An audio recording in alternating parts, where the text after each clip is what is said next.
Subject है ना वो टैथ से एकदम अलग है। तो मैं सब्जेक्ट्स के बारे में थोड़ा सा बताता हूं। दो तरह के सब्जेक्ट्स माने जाते हैं, न्यूमेरिकल्स और एक थ्योरी।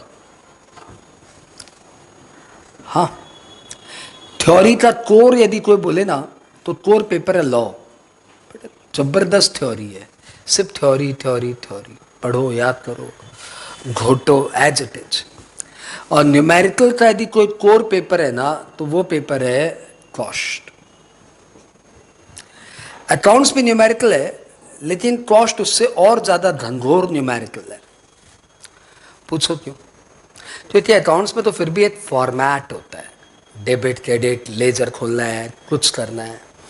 कॉस्ट ऐसा सब्जेक्ट है जिसका कोई फॉर्मेट नहीं होता, सिर्फ दिमाग है। दिमाग है तो चलाओ, नहीं दिमाग है तो बैठे रहो। और जो टैक्स सब्जेक्ट है ना वो इन दोनों के बीच में आके ठहरता है, घनघोर थ्योरी से घनघोर न्यूमेरिकल्स के बीच में आके ठहरता है कि पहले वो सारा लॉ याद करो, उसके बाद उसके ऊपर न्यूमेरिकल्स बनाओ। तो टैक्स सब्जेक्ट की तो बात ही अलग है, लेकिन कॉस्ट सब्जेक्ट न्यूमेरिकल्स में सबसे घनघोर न्यूमेरिकल्स माना जाता है। बहुत साल पहले मैं कॉस्ट पढ़ाता था, फिर मैंने देखा कि जो कॉस्ट के और टीचर्स जो पढ़ाते हैं ना वैसा मैं नहीं पढ़ा पाता। क्यों? क्योंकि वो बहुत धीरे पढ़ाते, बहुत धीरे, अति धीरे, इतना धीरे कि मैं वैसा सोच भी नहीं सकता पढ़ाने का। मैं यदि वैसी एक क्लास ले लिया तो मैं बीमार पड़ जाऊंगा। आप सब समझ रहे हैं? इससे भी धीरे बोलते हैं वो जब वो कॉस्ट पढ़ाते थे। वो टीचर गलत नहीं है, ये सब्जेक्ट ऐसा है। ये सब्जेक्ट हर एक के बस की बात होता नहीं है, और पढ़ाना हर एक को है। ऐसा तो है नहीं कि 5 बच्चों को समझा दिया, बात बात को नहीं भी समझ में आए तो क्या वो अपने तो पढ़ा दिए।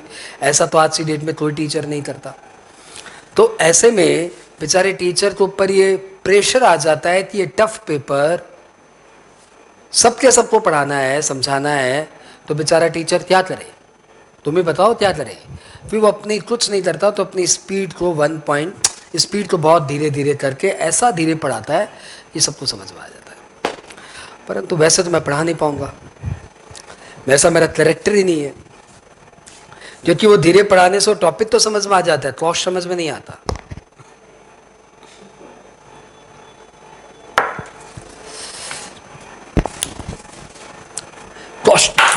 कॉस्ट सब्जेक्ट कहां गया भाई? इतना तेज मुंद्रा की तरह।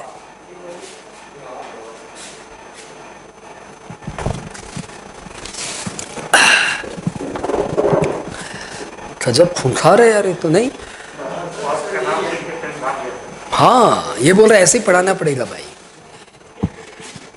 कॉस्ट सब्जेक्ट एक अलग तरह का फितरत है, इसको सब्जेक्ट की तरह मत लो। मेरा कॉस्टिंग बहुत ज़्यादा ही अच्छा है, मतलब बहुत ही ज़्यादा अच्छा था, अच्छा है। I am a natural cost accountant. अब मैं तुम्हें बताता हूँ नेचुरल कॉस्ट अकाउंटेंट क्या होता है। हाँ, नेचुरल कॉस्ट अकाउंटेंट बनता है जो घर से काम शुरू करता है। मेरा तो खोपड़ी ऐसा है, या मेरे जैसे लोगों की जो नेचुरल कॉस्ट अकाउंटेंट है उनकी खोपड़ी ऐसे है कि वो बिना कॉस्टिंग के जी नहीं सकता। वीडियो वालों मुझे पता है मैं बहुत देर से चाट रहा हूं, लेकिन मैं 15 मिनट चाटना बहुत जरूरी है, क्योंकि ये सब्जेक्ट बता रहा हूं, ये सब्जेक्ट कैसा है। और नहीं तो फिर वैसे धीरे पढ़ाना पड़ेगा। इन बच्चों को मैं कभी जीवन में नहीं समझा पाऊंगा कि ये कॉस्ट सब्जेक्ट कैसा है, जब तक मैं 15 मिनट इनको चार्ट वाला ध्यान ना दूं। तो मैं तुम्हें बताता हूँ कॉस्ट सब्जेक्ट का फायदा क्या है, कॉस्ट सब्जेक्ट पढ़ के होता क्या है। टैक्स सब्जेक्ट पढ़ के तो समझ में आया, लोगों की इनकम निकाल पाएंगे, रिटर्न भर पाएंगे, उनकी टैक्स की कोई समस्या सुलझा पाएंगे। कॉस्ट पढ़ के क्या हो जाएगा? अकाउंट्स पढ़ के तो समझ में आता है, अकाउंटेंसी कर देंगे। कॉस्ट पढ़ के क्या होगा? कॉस्ट पढ़ के बिजनेस कर पाओगे भैया, सिंपल सी बात है, बिजनेस कर पाओगे। बिजनेस करना और कॉस्टिंग में धीरे हो, कॉस्टिंग नहीं आती तो बिजनेस कुछ नहीं होगा तुमसे, मूर्ख बन जाओगे दुनिया में। तो यदि दुनिया में बिजनेस करके पैसा कमाना है तो आपको कॉस्टिंग की टेक्निक तो सीखनी पड़ेगी। अब ये कॉस्टिंग की टेक्निक क्या होती है? छोटी छोटी बातों में कॉस्टिंग है, दुनिया में हर जगह कॉस्टिंग है। आज घर में खाना क्या बन रहा है बताओ, कुछ आइडिया है क्या तुम्हारे घर में आज खाना क्या बन रहा है? नहीं, घर जाके मालूम पड़ेगा, बन चुका होगा। अच्छा, दोपहर सुबह वाला खाना, तो सुबह क्या खा के आए थे? दाल चावल रोटी सब्जी, अचार पापड़। पापड़ नहीं, बचा लिया 5 रुपया। तो घर में जो तुम्हारी थाली में दाल, एक दाल और चावल और 2 रोटियां 2 सब्जी आई थी, और जो तुम दबा के खा के आए हो, कभी जीवन में सोचो उसका कॉस्ट क्या पड़ा है?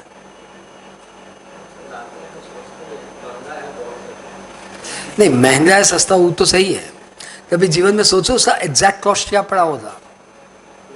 घर में पाव भाजी बनी तो क्या सोच पाए कि पाव भाजी का प्लेट क्या दाम पड़ा हमारे घर में और मार्केट में क्या दाम बिका है? आज तक जीवन में कोई भी ऐसा कॉस्ट निकाले हो? घर में एक मिठाई की पीस बनी जो बाजार में भी मिलती है, तो कभी बनाए कि इसका हमारे घर में क्या पड़ता, मिठाई वाला क्या दाम देता है? तो भैया तुम नेचुरल कॉस्ट अकाउंटेंट नहीं हो। हमारे घर में तो यार कुछ भी बनता ना, हम सबसे पहले पूछता कितो पड़ी हो, क्या दाम पड़िया, मतलब क्या दाम पड़ा। मम्मी बोलते हम लोग थोड़ी निकाले हैं, मतलब कोई बात नहीं, बताओ क्या क्या लगा है इसमें, और बैठ के वहीं पे 3 मिनट के अंदर उसका सारा एनालिसिस हो जाता है। 3 मिनट भी ज़्यादा बोल दिया, 60-70 सेकेंड के अंदर उसका कॉस्ट निकल जाता है। ऐसे ही है, इसलिए मैं नेचुरल कॉस्ट अकाउंटेंट हूँ, और जो मेरे से पढ़ेंगे उनका भी वही हस्र होगा, क्या नेचुरल कॉस्ट अकाउंटेंट बनेंगे। मैं फर्जी पढ़ा ही नहीं सकता, मैं ऐसे पढ़ा ही नहीं सकता। बेटा EOQ का नाम सुने हो, इकोनॉमिक ऑर्डर क्वांटिटी, फॉर्मूला होता है 2AO/C स्क्वायर रूट। A दिया रहेगा, O दिया रहेगा, C दिया रहेगा, बस कर देना। ऐसा मैं पढ़ा नहीं पाऊंगा, मेरे करेक्टर के विपरीत है। मैं पढ़ा पाऊंगा तो नेचुरल पढ़ा पाऊंगा, नहीं तो मैं हाथ जोड़ लूंगा, बाबा आम्ही पारची ना। तो आओ आज घर के पाव भाजी का कॉस्ट बनाए यार। हाँ, लेट्स प्ले इट। जो चीज खेलने लायक है उसको पढ़ाई की तरह क्यों ले? कभी पाव भाजी बनाया? किसी को आता है पाव भाजी बनाना? चाय बना, हाँ बना तो तुम तो चाय बनाना आता है, तो let's make a cost of cup of T. घर में जो चाय पीते हो बार बार, मम्मी चाय, एक बार देखो तो सही, चाय बोलने पे पप्पा का जेब से कितना निकल रहा है। 5 कप चाय बनाते हैं? हाँ नहीं, चलो 4 कप चाय बनाते हैं, 4 कप टी। लेट्स प्लेट, कितना दूध कितना पानी बनाओ। रेसिपी तो तुम ही बताओगे यार। हाँ, रेसिपी तो मम्मी बताती, कॉस्ट तो मैं निकालता हूँ, रेसिपी बताओ। 2 कप दूध 2 कप पानी, हाँ तो पानी का कॉस्ट तो नील। 2 कप मिल्क, कॉस्ट बताओ। 2 कप मिल्क मतलब कितना पौवा, कितना पौवा? 250 ग्राम, 300 ग्राम मान लेते हैं। हाँ, 300 ग्राम मिल्क का कॉस्ट, दूध का दाम 1 लीटर का, बोलते जा दोस्त, हाँ दूध का दाम 1 लीटर का 50 रुपये लीटर आता होगा, 50 रुपये लीटर मानते हैं, तो 300 ml का 15 रुपये। ये कैलकुलेशन आना चाहिए भाई, 15 रुपया। चीनी, 4 कप चाय, चीनी 6 चम्मच मार दूं तो 4 चम्मच मार दूं, 4-5 चम्मच, मतलब 25 ग्राम चीनी। चीनी का दाम 40, तो 40 में 1000 ग्राम, तो 25 ग्राम का दाम कितना? अरे निकालो ना, 25 ग्राम चीनी का दाम बताओ ना यार। सब्जी वाला ऐसे बता देता है, अपने नहीं बता पाएंगे। 40 रुपया 1000 ग्राम का, तो 25 ग्राम का कितना आया? 1 रुपया चीनी, चाय पत्ती, ये भी मान लेते हैं 1 रुपया। हाँ, और जिंजर मसाला, इलायची 1 रुपया। और कुछ, और कुछ, और कुछ, और कुछ। गैस, फुटड़ में चाय बनेगी। हाँ, गैस सबसे महंगा ये है। 2 रुपया मान लो, 2 रुपये का चाय गैस तो चलेगा। और कुछ, और कुछ। Labour, labour, labour.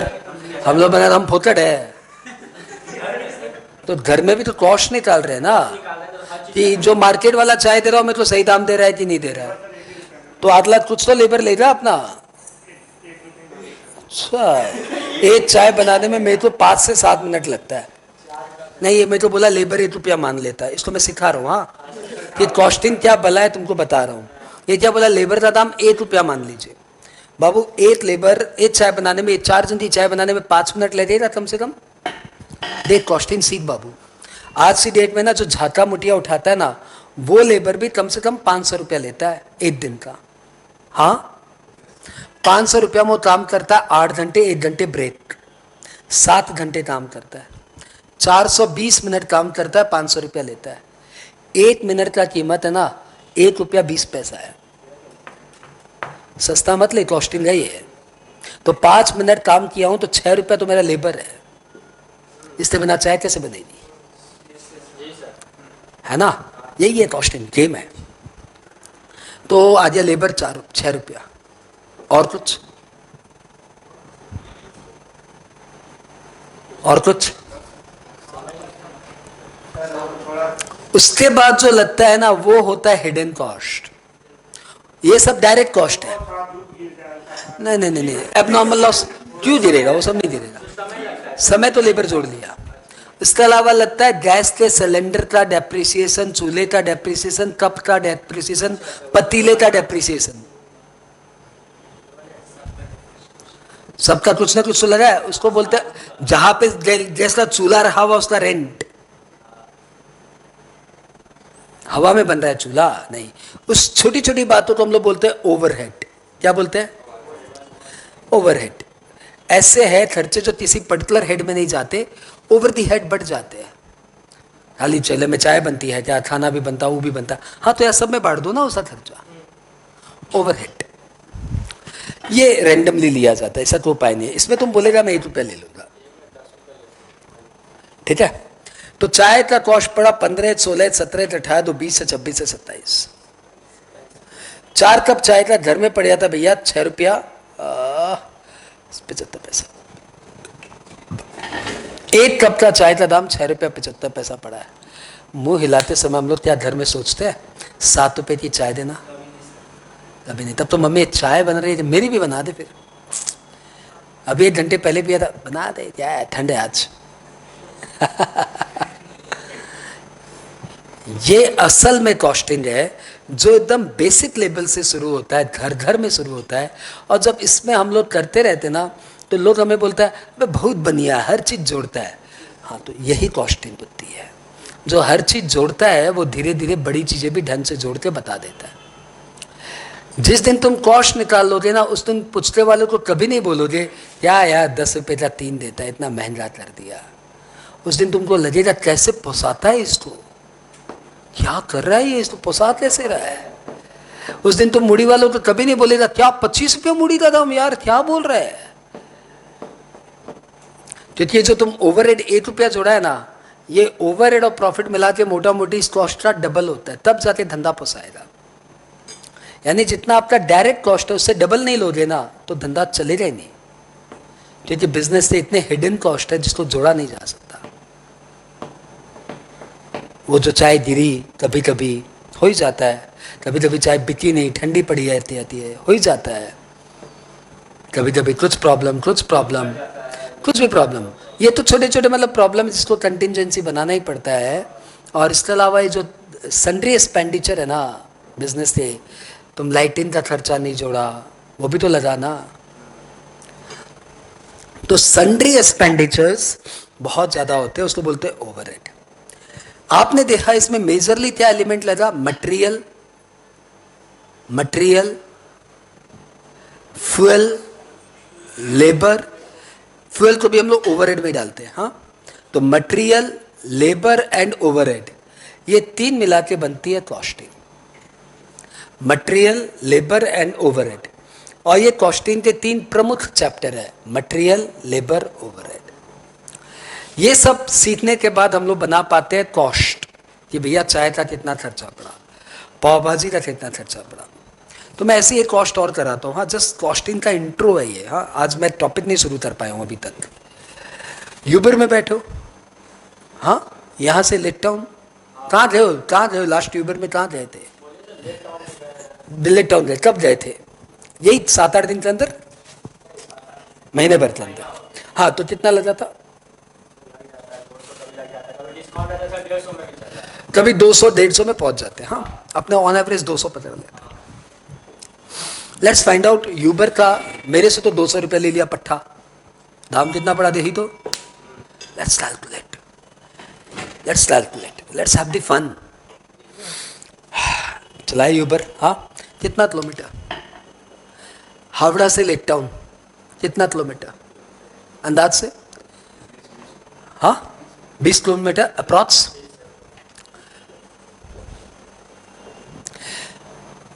क्या क्या खर्चा लगा होगा तुम्हारे अनुसार? पेट्रोल, डीजल, गाड़ी का डेप्रिसिएशन और लेबर, यही मान के चले, यही सब लगा। सबसे पहले पेट्रोल का खर्चा निकाल के बताओ। मैं तुम्हें बता दूं, डीजल की रेट चल रही है 90 रुपया, और गाड़ी की माइलेज शहर में होती है 10 से 12 किलोमीटर। हमारे कैलकाटा शहर में तो भैया 12 किलोमीटर चल जाए तो बढ़िया है। तो 15 किलोमीटर मान लो, उससे बेसी तो चल ही नहीं सकती, मैं गारंटी देता हूँ। तो 1 लीटर इक्वल टू 15 किलोमीटर। अब तुम ये सोचो, यहाँ से लेक टाउन जाने में बंदे का कितना पेट्रोल लग गया होगा। बताओ भाई, कितना पेट्रोल लग गया? अरे दादा बताओ, जोर जोर के बताओ।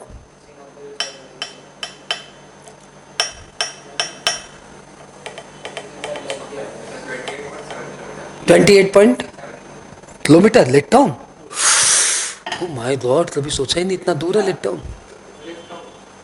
हावड़ा से लेक टाउन 28.7 किलोमीटर। इतना दूर तो नहीं होना चाहिए यार, 4 किलोमीटर, 26 किलोमीटर। चलो ठीक है, अब बताओ कितना पेट्रोल लगा?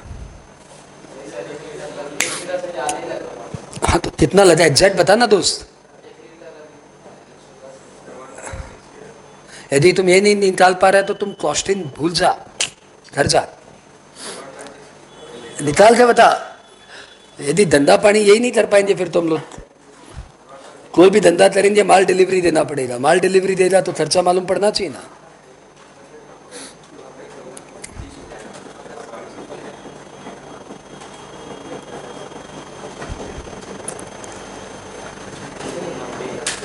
क्या कैलकुलेशन कर रहा है? मेरा तो ऐसे ही आ गया 184।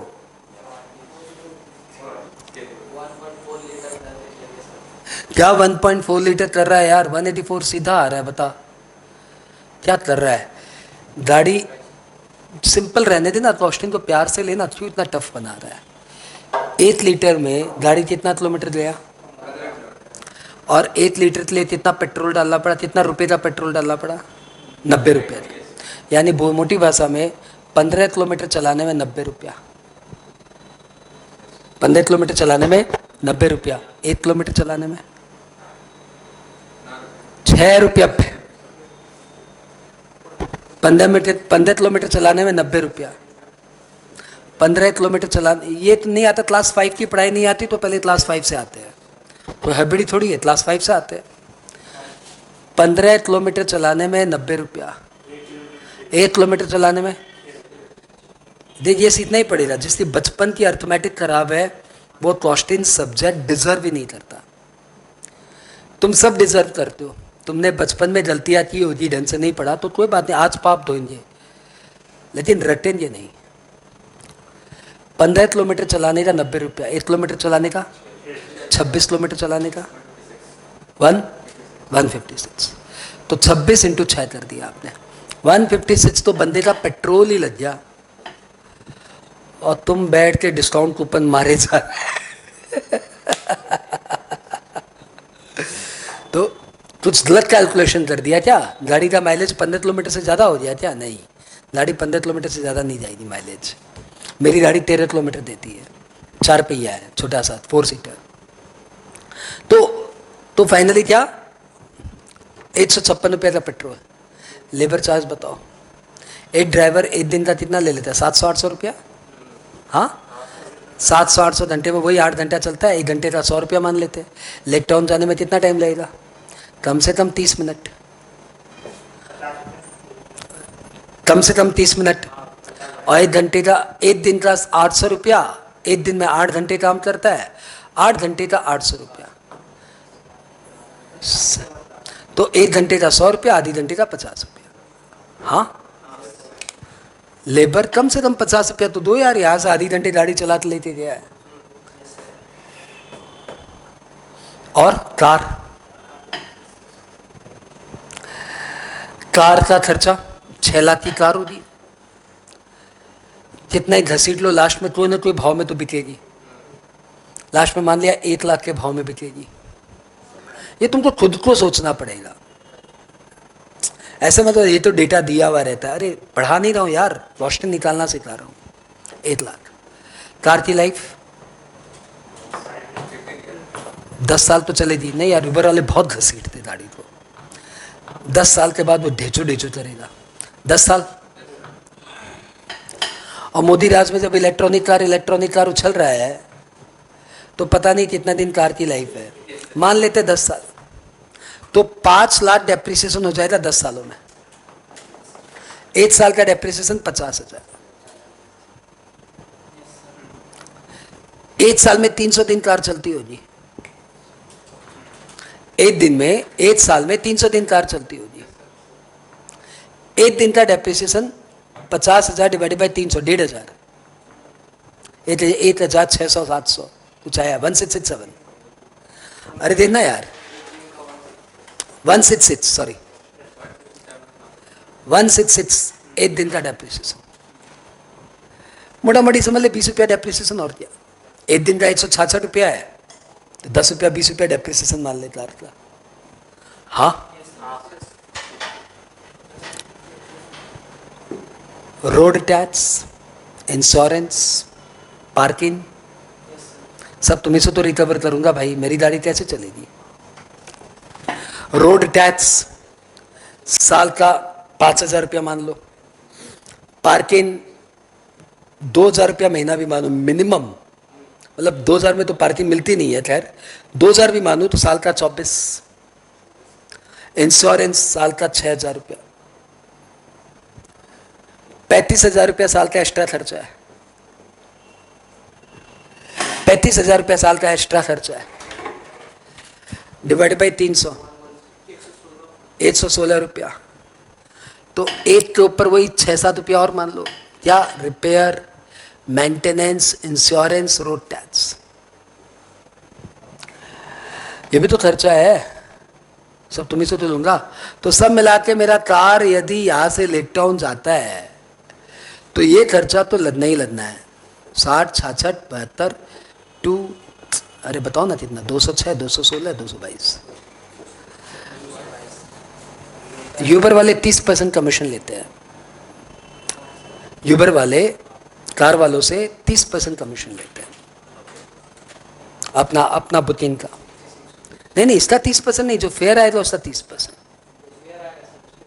है ना। तो ये तो मेरा कॉस्ट पड़ा, फेयर मेरा जो भी आएगा उसमें से 30% कमीशन चला जाएगा। प्रॉफिट इसमें जो भी जोड़ना है तुम जोड़ दो, मुझे नहीं मालूम प्रॉफिट क्या होती है। कम से कम 10-20 रुपया तो प्रॉफिट जोड़ो यार। तो 20 रुपया प्रॉफिट जोड़ दूँ, 18 रुपया प्रॉफिट जोड़ दूँ, तो आ गया 240।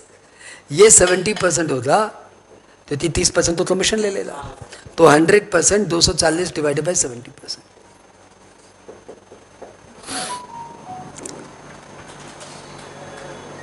340 रुपया हुआ। 342। 342 के बिना यदि लेट टाउन हमें कार लेके जाती है ना, तो आई एम सरप्राइज कि क्या हो रहा है, कैसे हो रहा है, कुछ गड़बड़ तो नहीं कर दिया ना। ये 156 दोबारा चेक कर लो, ये तो बोला ये 26 किलोमीटर है, 26 किलोमीटर है तो पता। हाँ नहीं यार, 200 रुपये में पहुंच जाते कई बार, मतलब ठीक है नकलेवा 200 में पहुंचे, ऐसी बात नहीं है। 26 किलोमीटर है ना, हाँ तो देख लो भैया यही खर्चा है। 15 किलोमीटर जाने का 90 रुपया, तो 320 दिखा रहा है, तो देख लो भैया 320 रुपया दिखा रहा है। और तुम बोलो अरे बाबा इतना दाम अभी। तो जब तक हम लोग कॉस्टिंग सब्जेक्ट से परिचित नहीं होते ना, जब तक हमें ये आर्ट नहीं आती ना निकालने की, आर्ट तो नहीं है प्रैक्टिस है, जब तक हमें इसकी प्रैक्टिस नहीं आती तब तक हर चीज महंगी नजर आती है। मार्केट में शर्ट 300-300 में मिलते हैं, 200-200 में मिलते हैं, 250-250 में मिलते हैं, कई बार तो 100 में दे देते हैं। सरप्राइजिंगली कैसे होता है ये चीज, दिमाग के परे है कैसे चल रहा उनका धंधा। ठीक ना, कुछ गलत तो नहीं निकाला है, सब सही निकाला। ये सब तो नॉमिनल खर्चे जोड़ा मैंने, 10, 6, 16 रुपया, लेबर भी बहुत नॉमिनल जोड़ा, मैंने तो पेट्रोल ही मार दिया।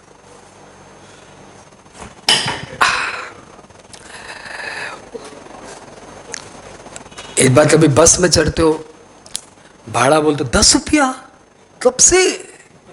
एक बार बस का खर्चा निकालो कि बस का भाड़ा कितना पड़ना चाहिए, वो भी निकाल के देखे। यही कॉस्टिंग है, लिटरली ये कॉस्टिंग है। जितना इसमें तुम इंटरेस्ट लोगे उतना तुम्हें कॉस्टिंग में मजा आएगा। और जिस दिन तुम कॉस्टिंग को EOQ = 2AO/C करके पढ़ोगे ना, उस दिन तुम्हारा दिमाग का दिवालिया निकल जाएगा। जो सिलेबस है वो तो पढ़ना ही पड़ेगा, लेकिन कॉस्टिंग सब्जेक्ट क्या है पहले उससे प्यार तो करो यार। दो क्या मजेदार सब्जेक्ट है, क्या हुनर है हमारे अंदर कि कहीं पे बैठे बैठे हम लोग बता दें कि यार क्या पढ़ा है, कैसे पढ़ा है, क्या दाम हो रहा है। ये सब लोग बोलते बनियापंथी है। यस, बनियापंथी = कॉस्ट। एंड बनियापंथी बहुत अच्छी चीज है, बहुत बड़ी स्किल है। ठीक है ना, वो एटीट्यूड है तो गलत है, वो बुद्धि है तो बहुत अच्छी बात है ना। तुम्हारे एटीट्यूड में बनियापंथी आ गया हर चीज का, अरे यार क्या करेगा, देखना 400 रुपया लग जाएगा, तो ये तेरे एटीट्यूड में है तो तुम बर्बाद है। पैसा है तो खर्च करना ही पड़ेगा। और यदि तुम्हारे ये बुद्धि में है कि तुम्हें निकालना आता है तो मजेदार है। तो कॉस्टिंग सीखो जरूर, लेकिन एटीट्यूड में मत लाना, फादल हो जाएगा, रोटी नहीं खा पाएगा। अरे बाबा 3.5 रुपये का रोटी है यार। लेट्स सी, बस में चलते हैं और बस में बैठ जाते हैं और देखते हैं बस का क्या कॉस्टिंग पड़ रहा है। एक बस में जा रहे हैं जो चलती है हमारे हावड़ा से, नहीं हावड़ा, उस बस का डेस्टिनेशन बताओ। काशीपुर, आई डोंट नो, मैं काशीपुर जानते ही नहीं हूँ। गोल पार्क, साउथ की तरफ चलते हैं। हाँ, हावड़ा टू गोल पार्क। भाई थोड़ा किलोमीटर बता देना। हाँ अरे वो तो ये बता देगा ना, निकालना हावड़ा से गोल पार्क, वो बता रहा छोड़ दे। तो हावड़ा से गोल पार्क की एक मिनी बस जा रही है, हम लोग देख रहे हो उसका क्या कॉस्टिंग पड़ता है। वो भाड़ा लेती है मोटा मोटी ऑन एवरेज किसी से 10, किसी से 11, किसी से 12। सोचो, अपने ही सोच रहे हैं कि हावड़ा से गोल पार्क की बस चलाने की सोच रहे हैं। पापा बोले देख तो क्या ले या नहीं ले प्रोजेक्ट। 17-18 किलोमीटर बस की माइलेज अपने मान लेते 5 किलोमीटर, 1 लीटर 4 किलोमीटर मान ले तो 5 किलोमीटर मान लो, बस उससे बेसी नहीं जाएगा। बस की माइलेज 1 लीटर = 4 किलोमीटर। तो 18 किलोमीटर जाना, 18 किलोमीटर आना, एक राउंड ट्रिप मारेगी बस तो 36 किलोमीटर चल देगी। 1 लीटर पेट्रोल का दाम 90, तो 4 किलोमीटर जाएगी ये बस, 5 मान लेते हैं, 5 जाएगी, मतलब 18 रुपया पर किलोमीटर पेट्रोल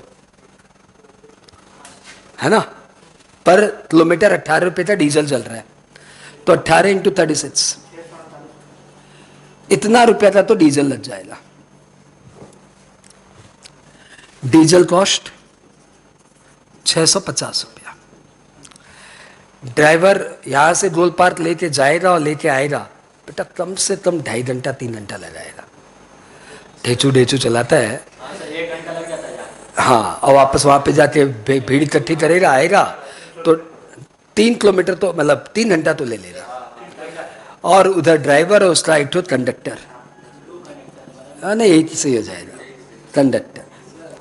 अरे अपने मिनी बस का बात कर रहे हैं, तो ड्राइवर का ले लिया समझ ले 1000 रुपया और कंडक्टर का ले लो 500 रुपया, तुम 800-700 कर लो, जो करना है कर लो, मोटा मोटी 1500 रुपया एक दिन का।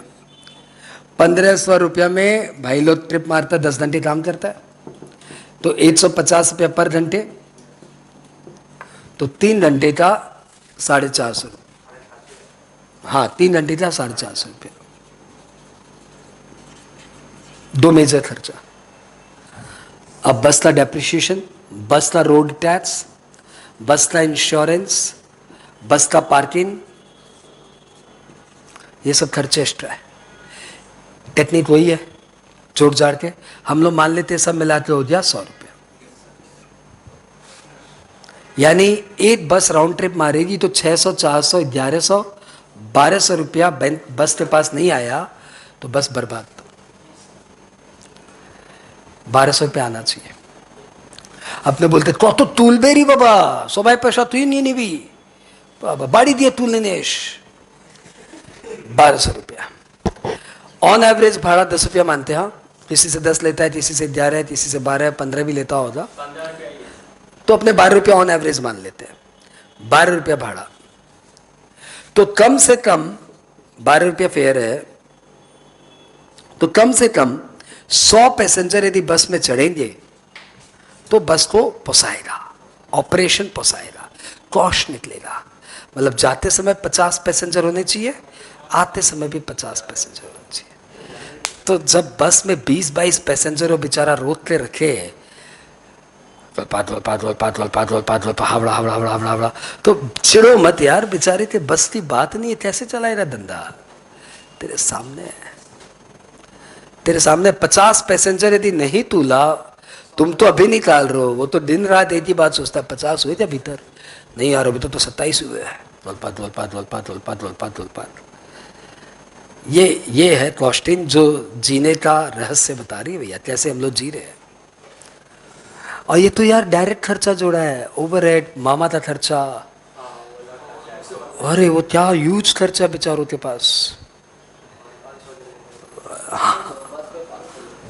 लंबा लंबा लंबा।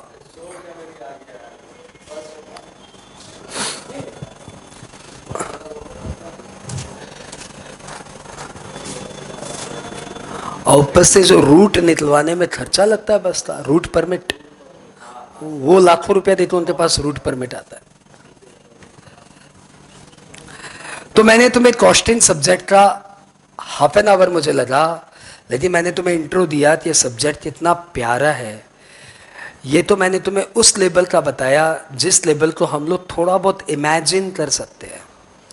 अब यही सोचो कि हमें कॉस्ट निकालना है कि यार लक्स कोजी का एक टी शर्ट का दाम कितना पड़ता होगा, तो लक्स कोजी की फैक्ट्री में घुसोगे तो भैया वहीं पे ढेर हो जाओगे। ये इसका हम कॉस्टिंग कैसे निकाल पाएंगे, लेकिन निकालने वाले तो वो भी निकाल रहे हैं। जब आप वो थम्सअप तो फिर भी बड़ी बोतल हो गई, वो जो चुटकी आती ना 1 रुपया की चुटकी, जब मैं उसको देखता हूँ मैं बोला क्या इसका फैक्ट्री, क्या प्रोडक्शन 1 रुपये में कैसे पहुँचाता है। आज मैंने न्यूज़पेपर में देखा कौन सी अगरबत्ती में महेंद्र सिंह धोनी ऐड दे रहा है।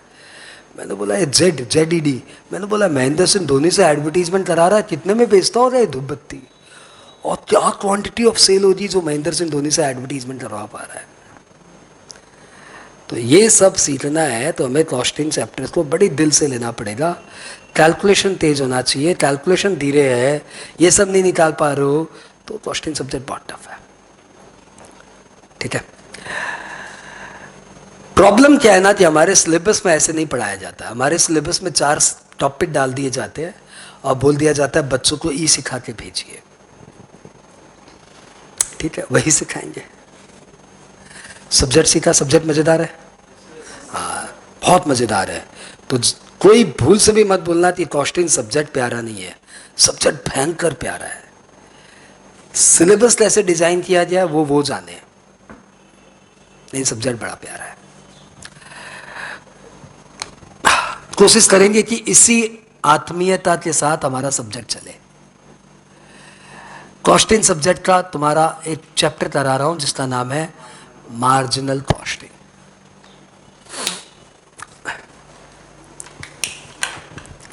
कॉस्टिंग सब्जेक्ट का एक छोटा सा चैप्टर करा रहा हूं, मार्जिनल कॉस्टिंग।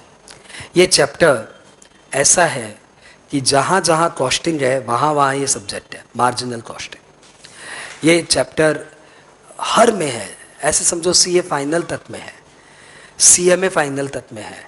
ये चैप्टर कहीं बंद नहीं होता, सिखाए जाते हैं।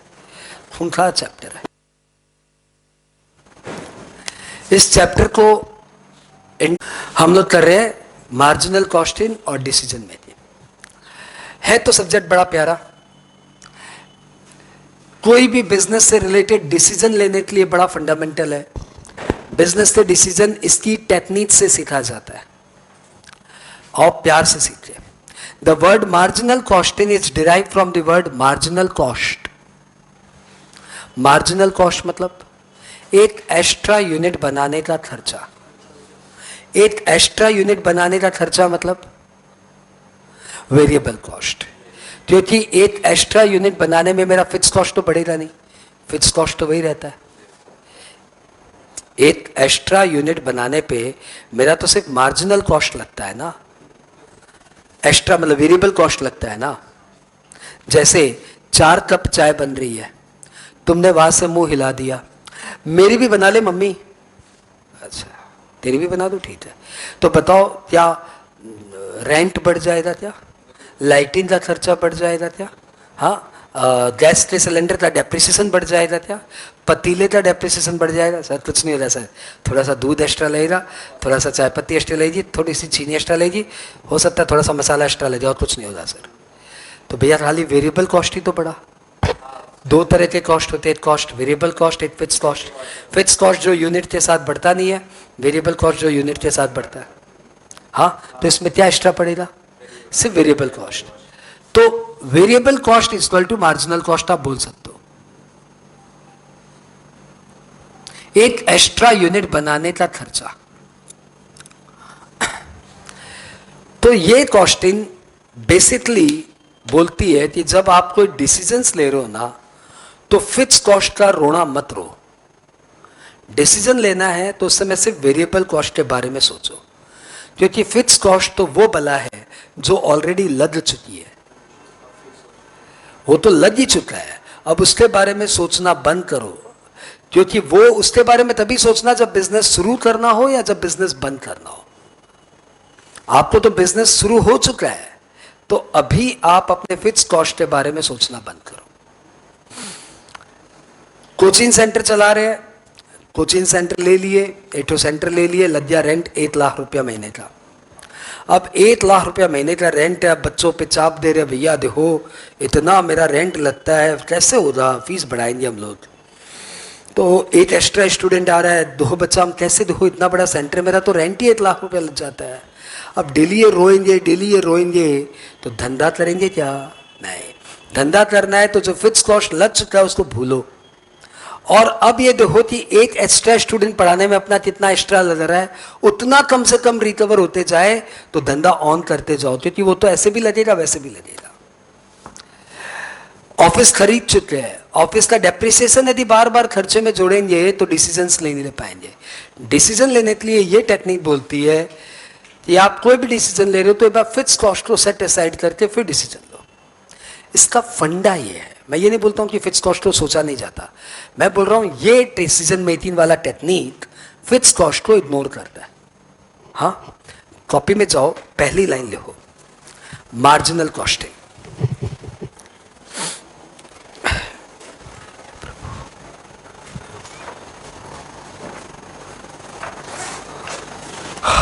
पहली को, it is a decision making technique. It is a, मैं भी लिखता हूं लेफ्ट हैंड से, ये जल्दी लिखता है कि मैं,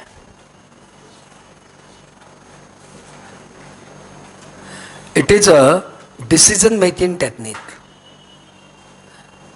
मेरी क्लास में एक लड़का है, लेफ्टी लिखता है और इतना धीरे लिखता है, तो मुझे लग रहा है कि यार लेफ्टी लोग धीरे लिखते हैं क्या, तो मैं उससे एक बार कॉम्पिटिशन कर रहा हूँ. It is a decision making technique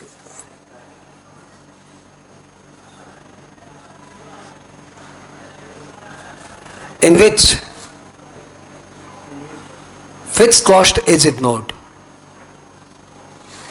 In which fixed cost is ignored.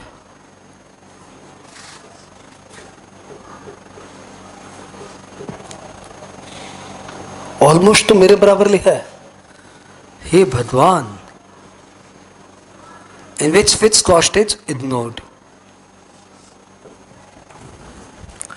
अब आपको पता है कि वास्तव में क्या होता है. Sales minus variable cost minus fix cost equal to profit,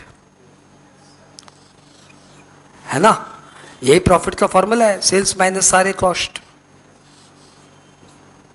लेकिन सिंस आपको फिक्स कॉस्ट कंसिडर नहीं करना, इसलिए आप ऐसे बोलेंगे sales minus variable cost, sales minus variable cost. और हम लोग इसको एक नया नाम दे देते हैं, लिखते जाओ, उसको हम लोग नया नाम दे देते हैं कॉन्ट्रीब्यूशन. क्या? कॉन्ट्रीब्यूशन. कॉन्ट्रीब्यूशन.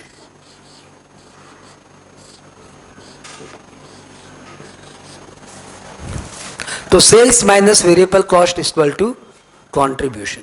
पूरी कॉस्टिंग भाई तेरी तो लेफ्ट हैंड से पढ़ाऊंगा. देखता हूँ तेरी हैंड राइटिंग तेज होती है कि मेरी तेज होती है. और दीदी तेरे से पहले मेरी तेज हो गई ना तो फिर तू बहुत ठुकाई खाएगा. नहीं, मैं लेफ्टी लिख रहा हूँ, मेरे बराबर लिख रहा है. बता,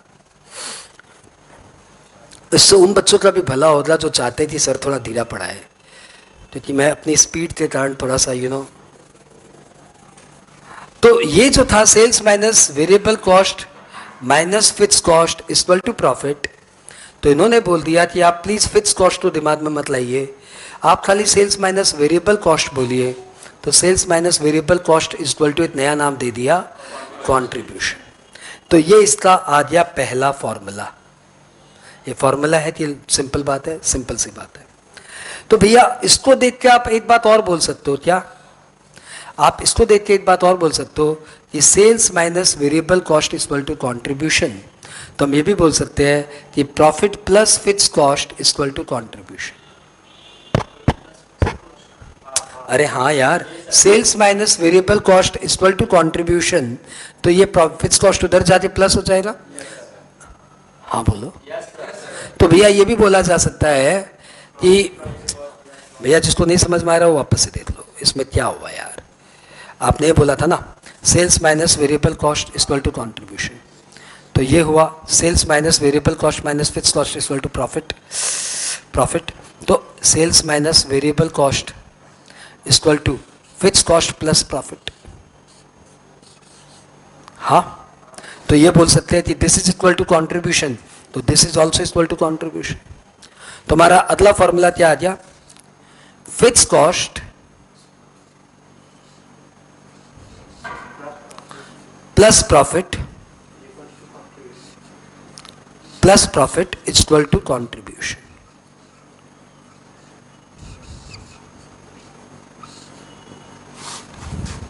कॉन्ट्रीब्यूशन. तो आपके पास कॉन्ट्रीब्यूशन के दो फॉर्मूले आ गए. या तो सेल्स माइनस वेरिएबल कॉस्ट बोल दीजिए और या फिर फिक्स कॉस्ट माइनस प्रॉफिट बोल दीजिए. फिक्स कॉस्ट प्लस प्रॉफिट बोल दीजिए, सॉरी. अच्छी बात है. हे भगवान, 3-4 क्लास के अंदर हैंड राइटिंग सुधार देना. आगे बढ़ते हैं.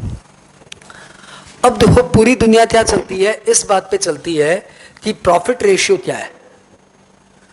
पूरी दुनिया, अच्छा ध्यान रहे, पूरी दुनिया किस बात पे चलती है कि प्रॉफिट रेशियो क्या होता है. लिखना मत. प्रॉफिट रेशियो मतलब net profit ratio.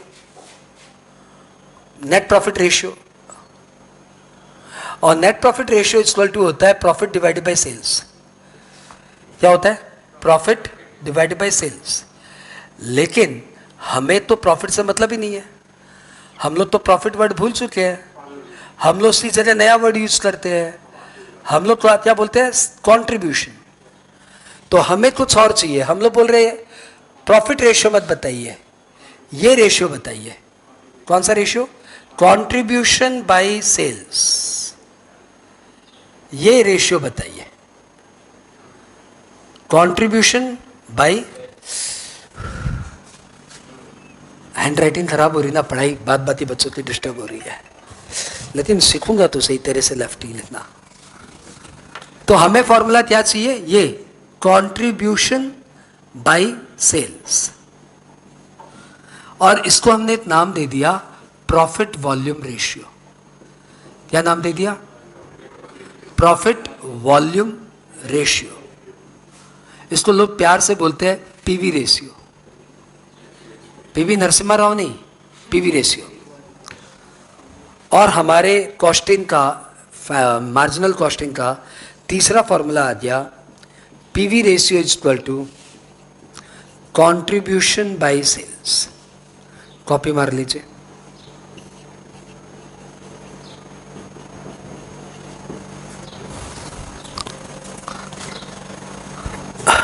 PV ratio का फुल फॉर्म लिखना है तो लिख लो प्रॉफिट वॉल्यूम रेशियो। कौन सी हैंडराइटिंग अच्छी है भाई?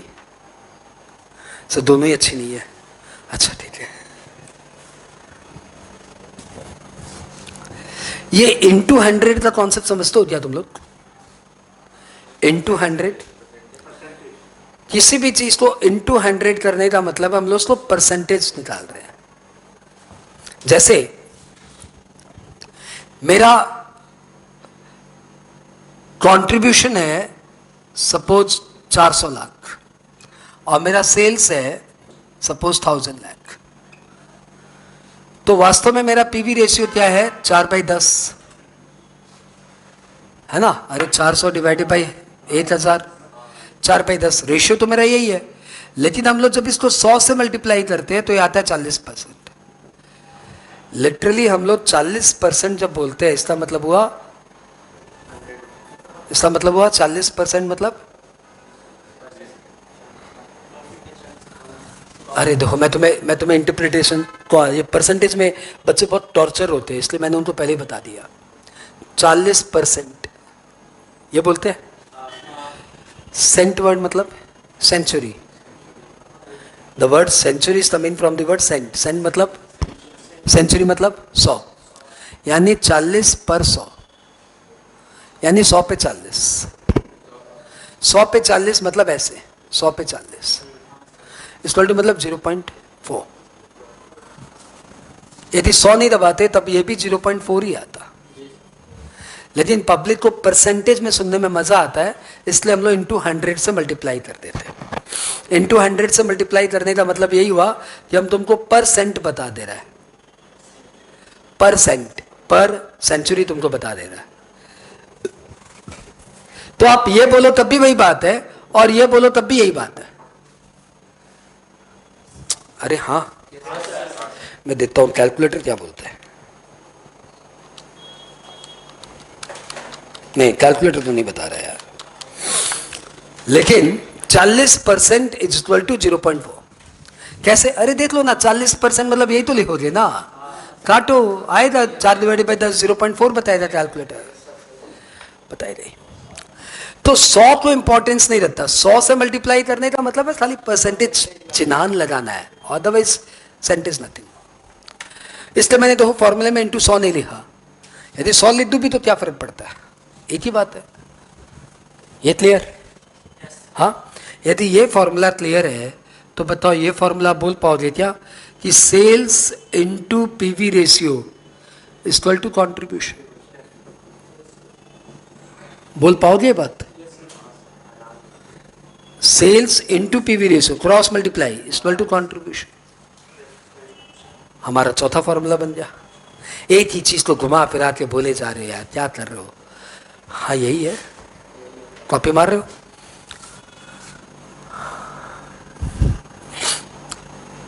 तो आप ये भी बोल सकते हो sales is equal to contribution by PV ratio. हाँ सर, यही बात है, क्यों नहीं बोल सकते? हाँ मैं बता रहा हूं ना, आ रहा हूं ना, बात वही है, घुमा फिरा के वही चीज तो 4-5 बार बोल रहा है। बेसिकली ये फॉर्मूला चल रहा है, इसी को आप घुमा फिरा के बोले जा रहे हो। ये नया फॉर्मूला था, इसी फॉर्मूले को आगे पीछे कर करके 2 बातें और बोला। ये मैं तो बीच में टोका, ये लड़का मैं तो बीच में टोका, बोला क्या कर रहे हैं सब, ये सब क्या कर रहे हैं आप? आगे पीछे घुमा घुमा के एक ही बात को बोल रहे हैं। क्या बोल रहे हैं आप? पढ़ा रहे हैं कि हमारे साथ खेला कर रहे हैं? कभी इसको इधर ले आते, कभी इसको इधर ले आते हैं, कभी बार बोलते हैं A B into B C, कभी बोलते हैं B square equal to A C. मतलब क्या कर क्या रहे आप, ये सब हो क्या रहे हैं? अच्छा बताओ, ब्रेक इवन सेल मतलब क्या समझते हो?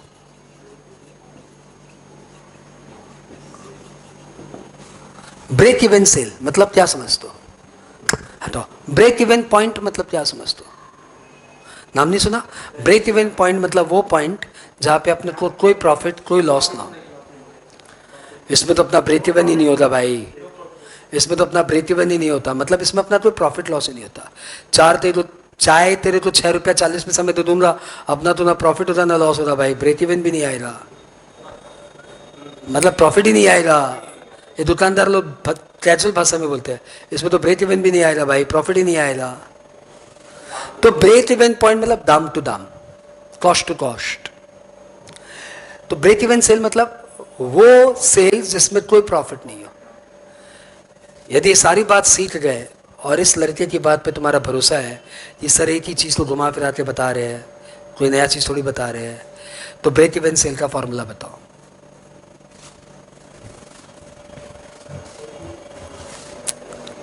देख दोस्त, इसी में छुपा हुआ है, मैं इसी को घुमा फिरा के लिखूंगा, तुम बोलेगा हाँ सही बोले आप।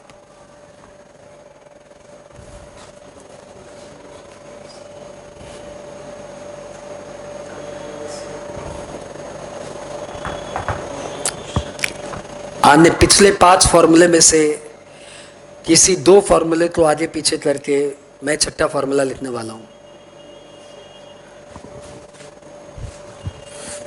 आपको बताना है ब्रेक इवन से।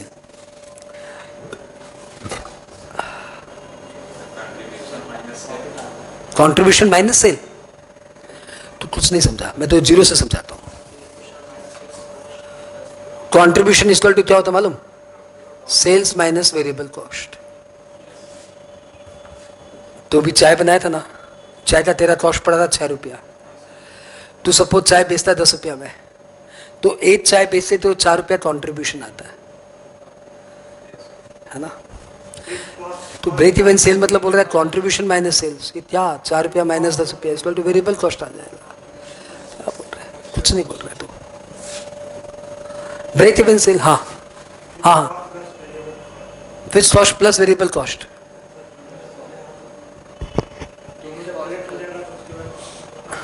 आओ मैं बताता हूं।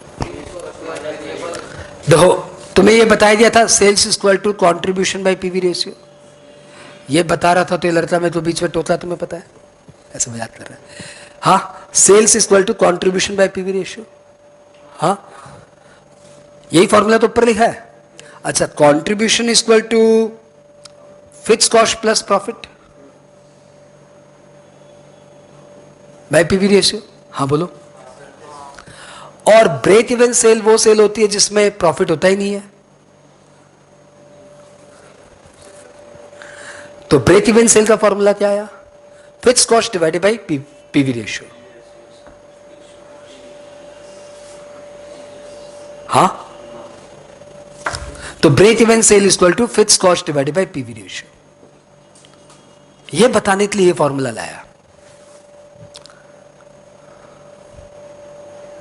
ये मेरा 6ठा फॉर्मूला हो गया।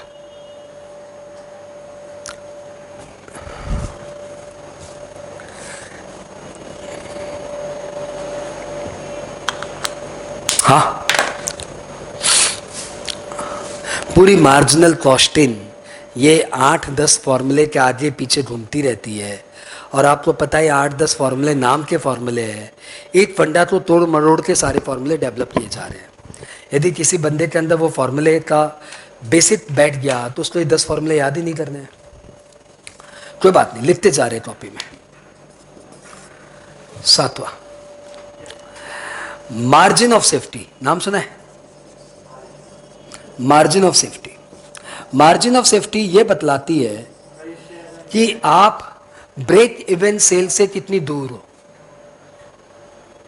मार्जिन ऑफ सेफ्टी, तो सपोज मेरे बिजनेस का ब्रेक इवन सेल 4 करोड़ है और मेरी सेल अभी 5 करोड़ चल रही है, तो ये बोला जाएगा मुंद्रा जी आप अपनी ब्रेक इवन सेल से 1 करोड़ दूर हो। कहीं मार्केट डाउन हुआ और आपकी सेल 1 करोड़ नीचे आ गई तो ब्रेक इवन भी नहीं निकाल पाओगे, मतलब प्रॉफिट भी नहीं निकाल पाओगे, मतलब लॉस में घुस जाओगे, धंधा बहुत बुरा हो जाएगा। मार्जिन ऑफ सेफ्टी जितनी ज्यादा हो उतना अच्छी बात है। हाँ, तो margin of safety is equal to sales minus break even sale, sales minus break even sales. हाँ, चल दादा तुमको बताना मार्जिन ऑफ सेफ्टी का फॉर्मूला। तुम अच्छा वाला लड़का, सेल्स का फॉर्मूला बता। नहीं, सेल्स का फॉर्मूला बता। बहुत अच्छी बात, अब दिल खुश हो गया। Contribution divided by PV ratio. अब ब्रेक इवन सेल का फॉर्मूला बता। हाँ,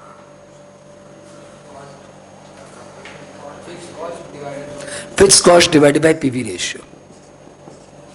हाँ, पीवी रेशियो कॉमन ले ले, पीवी रेशियो का एलसीएम ले ले, पीवी रेशियो। तो क्या ऊपर आ गया? Contribution minus fix cost. और तुम्हें पता है कंट्रीब्यूशन माइनस फिक्स कॉस्ट कहाँ दिया, कहाँ दिया, कहाँ दिया? ये जो, ये देख, fixed cost plus profit equal to contribution. हाँ, ये लास्ट है, चिंता मत करो। तो अब बताओ contribution minus fix cost, profit. ये आया? क्लियर है? इसी से ही आया है।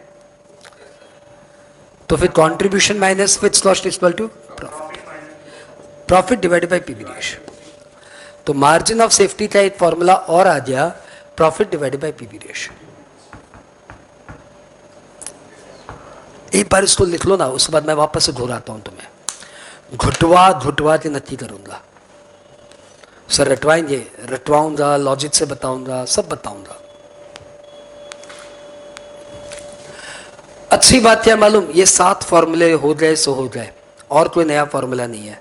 और कोई नया फॉर्मूला यदि मुझे लिखना भी पड़ा तो इसी को तोड़ मरोड़ के लिखूंगा, कुछ नया नहीं होगा। ठीक है, मोटा मोटी 7 बता चुका हूं, 2-3 और एक्स्ट्रा हो जाए तो हो जाए। 10 फॉर्मूले के अंदर ये चैप्टर चलेगा। जिसको 10 फॉर्मूले आ जाए उसको सब सम हो जाएंगे। अपना पहला टारगेट क्या है? इन 7 को घोटना। पहले मैं फॉर्मूले घोटूंगा, फिर कॉन्सेप्ट घोटूंगा, और फिर धड़ाधड़ सम बनाएंगे अपने। इरेज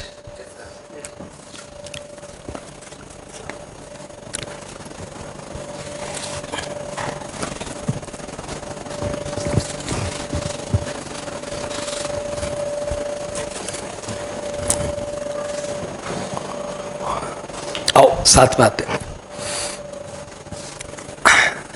दिल से अटैच होना। हाँ, सेल प्राइस दिया हुआ है 100 रुपया, वेरिएबल कॉस्ट दिया हुआ है 60 रुपया पर यूनिट, फिक्स कॉस्ट दिया हुआ है 2 लाख रुपया। ठीक है, शुरू करो।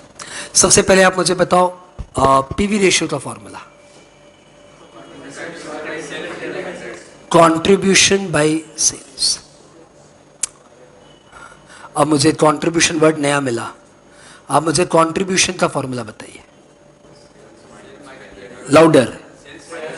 सबकी इंडिविजुअल जिम्मेवारी है कि वो चला के बोले, और कोई इस भावना में मत रहिए, समझ में आ गया सर क्या बोले? नहीं प्लीज बोल दो। हाँ, सेल्स माइनस वेरिएबल कॉस्ट। अब इसको फील में लाते हैं, आत्मा में लाते हैं। ये क्या इंडिकेट कर रहा है? ये इंडिकेट कर रहा है इस सम में, इस डेटा में 40, सम बोलना छोड़ दो, इस फैक्ट्री के लिए 40। ये 40 रुपया क्या इंडिकेट कर रहा है? क्या समझे था मुझसे? इससे ये समझे कि एक चाय बनाने का कॉस्ट पड़ता है 60 रुपया, और बेचता हूँ 100 रुपया में, एक चाय बिकती है तो अपने घर में 40 रुपया आता है। ये 40 रुपया तुम्हारी प्रॉफिट है क्या? नहीं नहीं नहीं नहीं नहीं, ये 40 रुपया से मेरे को अभी फिक्स कॉस्ट रिकवर करना है, उसके बाद कुछ बचेगा तो प्रॉफिट होती है। धंधा समझ में आया है ना? ये बात एक सड़क पे गुंटी लगाने वाले भाई को पता है। और बुरी हालत यह है कि हम लोग इस लेवल पे जाके ये सब बात सीख रहे हैं। वो जो नीचे गुंटी लाके 6 साल का बच्चा चाय बेच रहा है ना, उसको ही पता है। वो कभी कभी जोर आए तो उसे पूछ लेना, जो बच्चा चाय की दुकान चला रहा हो, ठीक तुमको पलट के सुनाएगा, सारा कॉस्टिंग पकड़ के सिखा देगा तुमको। तुम उसको बोले तेरा चाय का दाम 10 रुपया लग रहा है, जो हमसे 10 रुपया ले रहा है, तो पलट के बोलेगा, एकदम मतलब अपनी भाषा में बोलेगा, मामा तो पैसा तू देता है, ऐसे बोलेगा। वो खर्चा कौन देता है, ऐसे पलट के बोलेगा।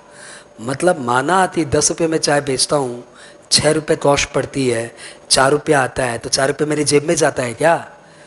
उससे गुंटी का खर्चा निकलता है, मामा का खर्चा निकलता है, उसके बाद कुछ बचता है तो मेरे जेब में जाता है। तो what is contribution? Sales minus variable cost. मतलब प्रॉफिट है क्या ये? नहीं, ये दुनिया की नजर में प्रॉफिट है, मूर्ख लोगों की नजर में प्रॉफिट है। जो असल धंधा किया है ना, उसकी नजर में प्रॉफिट है। जो धंधा इतना सा भी किया है, उसको पता है कि कहाँ प्रॉफिट है। अभी मेरा इतना सारा ओवरहेड, इतना सारा फिक्स खर्चा बंधा हुआ है, वो कौन निकालेगा? अपने जाते हैं दुकानदार के, भाई साहब शर्ट क्या दाम दिए? 1000 रुपया। क्या भाई साहब, सामने सामने वो आपको बेच रहा है 600 में, आप मेरे से 400 रुपया एक्स्ट्रा ले रहे हो। इतना मार्जिन, इतना कमाओगे, कहाँ रहोगे पैसा? अरे मूर्ख इंसान, 400 रुपया उसका हावड़ा एसी का दुकान देख, बेचारे का दुकान का भाड़ा है, एसी का खर्चा है, मेंटेनेंस है, 2 स्टाफ रहा हुआ है, कंप्यूटर रहा हुआ है, कम से कम उसका 1 लाख रुपया फिक्स खर्चा है।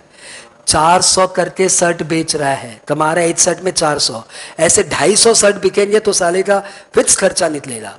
उसके बाद 251वां शर्ट बिकेगा तो घर में बेचारे के 400 पहुंचेगा। ई है मार्जिनल कॉस्टिंग। क्लियर है? क्लियर है? तो what is variable, what is contribution?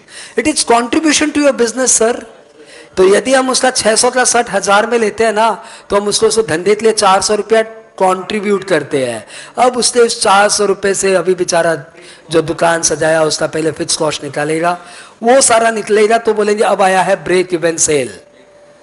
उससे ऊपर आएगा तो हम लोग बोलेंगे अब थोड़ा बहुत भैया धंधा प्रॉफिट देना शुरू किया है। हाँ,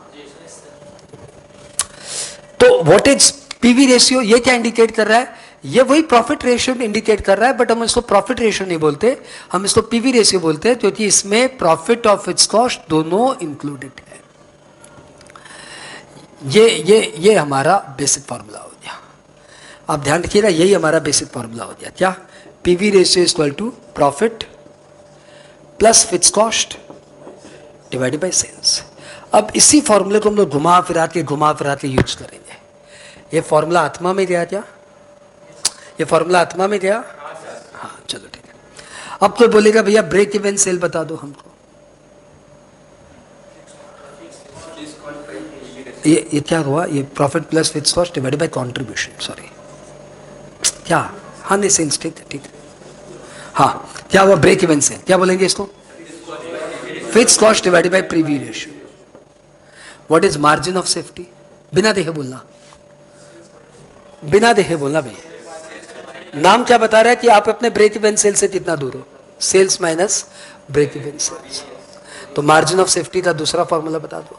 सर ये तो होगा कंट्रीब्यूशन सेल्स, ये तो होगा कंट्रीब्यूशन बाय पीवी, और ये होगा fixed cost divided by PV. तो ये हो जाएगा contribution minus fix cost equal to profit. अरे क्लियर है ना? Contribution minus fix cost equal to profit. ये क्लियर ना? कि 400 रुपया तो तू मुझे भी दिया एक शर्ट का, इससे पहले मेरा फिक्स कॉस्ट निकलेगा। फिक्स कॉस्ट निकलने के बाद यदि कुछ पॉजिटिव बचा तो that will be called profit.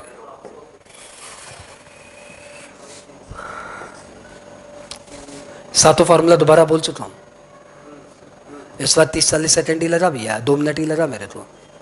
ठीक, एक बार फिर से बोल देता हूं उन बच्चों के लिए जिन्हें सिस्टमैटिक पढ़ना पसंद होता है। सिस्टमैटिक, तो चलो सिस्टमैटिक करते हैं। पहला फंडा, सब फंडा, हाँ फर्स्ट फंडा। पहला मेरा फंडा काम आया कि देखो भैया सेल्स में से वेरिएबल कॉस्ट हटा दो, फिक्स कॉस्ट हटा दो तो प्रॉफिट आ जाती है। उसी फॉर्मूले को मैंने यूज करते हुए आगे बढ़ाया, सेल्स माइनस वेरिएबल कॉस्ट हटा दो तो प्रॉफिट प्लस फिक्स कॉस्ट हो जाता है। मैंने इसी को एक नया नाम दे दिया कंट्रीब्यूशन, और यहां से एक नई पिक्चर शुरू हो गई। दूसरा नंबर फंडा, कि क्या प्रॉफिट रेशियो की बात करते हो, ये बताओ कि कंट्रीब्यूशन बाय सेल्स ये कौन सा रेशियो है, तो हमने इसको नाम दे दिया PV ratio, profit volume ratio. फिर इसी को हमने आगे बढ़ाया तो हमने एक फॉर्मूला बोल दिया कि यार सेल्स जितना भी है ना उससे पीवी रेशियो को मल्टीप्लाई कर देगा तो अपना कंट्रीब्यूशन आ जाएगा। फिर इसी फॉर्मूले को हमने आगे बढ़ाया और फिर बोला कि जब सेल्स निकालना हो तो कंट्रीब्यूशन बाय पीवी रेशियो कर लेना। फिर इसी फॉर्मूले को हमने आगे बढ़ाया और फिर बोला कि ब्रेक इवन सेल निकालना हो तो ब्रेक इवन सेल वो होती है जिसमें फिक्स कॉस्ट ही होता है, प्रॉफिट नहीं होती। तो कंट्रीब्यूशन में दो फैक्टर है, फिक्स कॉस्ट प्लस प्रॉफिट। जब प्रॉफिट है ही नहीं तो ये fix cost divided by PV ratio. साथ में हो पता तो। अब अपना मार्जिन ऑफ सेफ्टी, भैया ये वो है जिसको जो ये बताता है कि आप अपने ब्रेक इवन सेल से कितना दूर हो। तो फिर आप इसको ऐसे भी बोल सकते हो, profit divided by PV ratio. मैंने फॉर्मूले 3 बार तो बोल दिए। अब हम लोग जा रहे हैं मार्जिनल कॉस्टिंग की क्लास के सम्स में। इस बार एग्जाम में क्या पूछता ही नहीं बताएंगे, चलो वो बताते हैं। क्लियर? ये सारे फॉर्मूले कॉपी में ऑलरेडी लिखे हुए थे।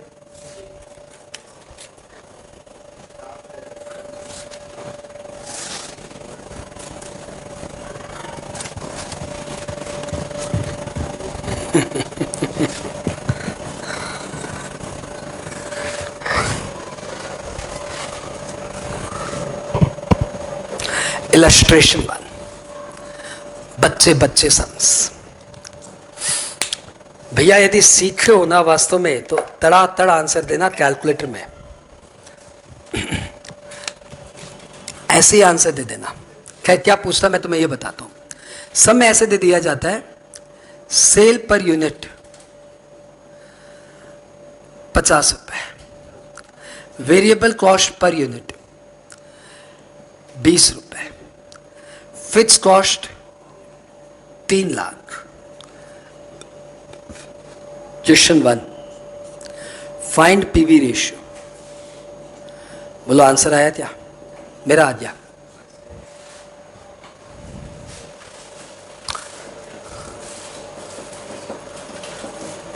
मैं धंधा करता हूं भाई, मेरे को तो ये सब आना ही पड़ेगा। मैंने बहुत धंधे में हाथ पांव चलाया है, मैं सीधा सीए करने नहीं बैठ गया। हम लोग पहले कपड़े की दुकान में 2 महीना माथापच्ची किए, फिर मैंने कॉस्मेटिक की दुकानों में 2-4 महीना माथापच्ची किया, फिर मुझे लगा नहीं सीए इज बेटर कोर्स, फिर मैंने सीए किया। 60% बहुत टाइम लिया तुमने। मेरा कैलकुलेशन देखो, मेरा कैलकुलेशन देखो, 50 रुपया मैं लेता हूँ, 20 रुपया मेरा वेरिएबल कॉस्ट पड़ जाता है, 40% मेरा वेरिएबल कॉस्ट हो जाता है, 60% मेरा पीवी रेशियो है। 50 रुपये में से 20 रुपया मेरा वेरिएबल कॉस्ट हो जाता है, 40% मेरा वेरिएबल कॉस्ट है, तो 60% मेरा कंट्रीब्यूशन है। जितना भी पैसा आएगा माल बेच के, उसमें से 40% तो अपना फिक्स खर्च मतलब वेरिएबल खर्चा है, मतलब कपड़े का दाम इतना पड़ा है, चाय का दाम इतना पड़ा है, बाद बाकी अपना कंट्रीब्यूशन है। तो 50 में 20 यदि अपना वेरिएबल कॉस्ट है, क्यों कैलकुलेटर यूज किया, 50 में 20 अपना वेरिएबल कॉस्ट है, धंधा कर रहे ना, तो एक माल बेचते 30 रुपया अपने को कंट्रीब्यूशन मिलता है, 50 में 30 कंट्रीब्यूशन तो 100 में 60, 50 में 30 तो 100 में 60, 60% इज माई पीवी रेशियो। खैर ट्रेडिशनली सभी ऐसे करते जैसे आपने किया, आपने दिमाग में लगाया contribution equal to sales minus variable cost, 50 minus 20 equal to 30। फिर आपने फॉर्मूला लगाया PV ratio equal to contribution by sales, 30/50 equal to आ गया 0.6। आप इसको 60% भी बोल सकते हो।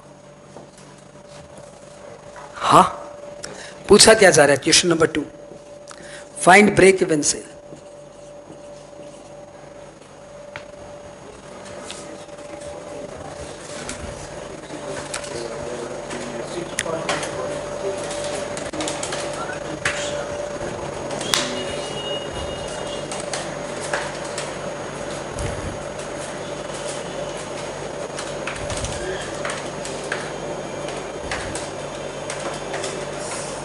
ब्रेक इवन सेल मतलब वो सेल जितना ना बेचूं तो प्रॉफिट ही नहीं होगा।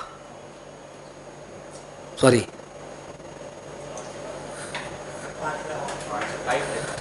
5 इतने डरते डरते क्यों बोले? 5 लाख यार, धंधे की बात करना। तुम धंधा सीखने आया है कि बैठ के 3rd क्लास पढ़ाई करने आया है? सर धंधा सीखने आया, बताइए क्या होता है।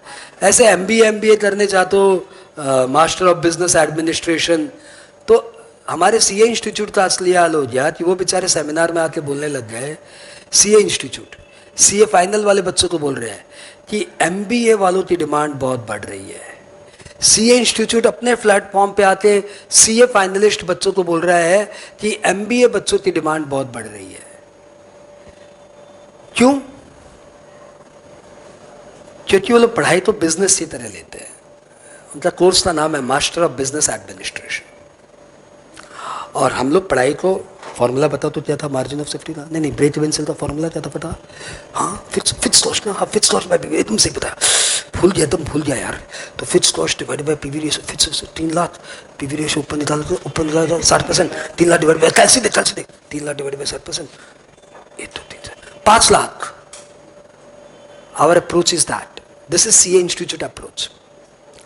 और MBA के बच्चे का अप्रोच देखो, 50 में मगल बेचता है ना, 20 रुपया तो अपना वेरिएबल खर्चा है, 1 यूनिट पे 30 रुपया कॉन्ट्रीब्यूशन आता है। अपना धंधा का खर्चा है 3 लाख रुपया फिक्स। 3 लाख रुपया निकालने के लिए कितना माल बेचना पड़ेगा?